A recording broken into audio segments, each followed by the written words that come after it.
আজকে আমি লনা পেশিকে এনিমির সাথে প্র্যাঙ্ক করব, আপনারা পুরো ভিডিওটা দেখতে থাকুন।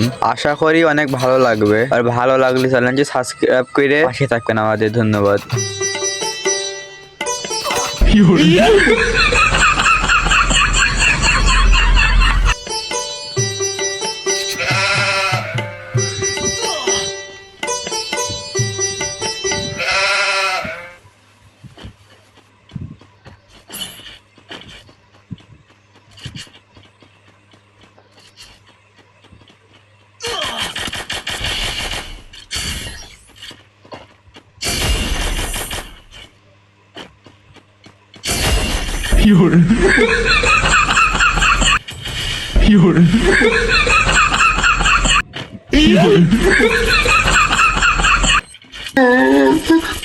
Ah!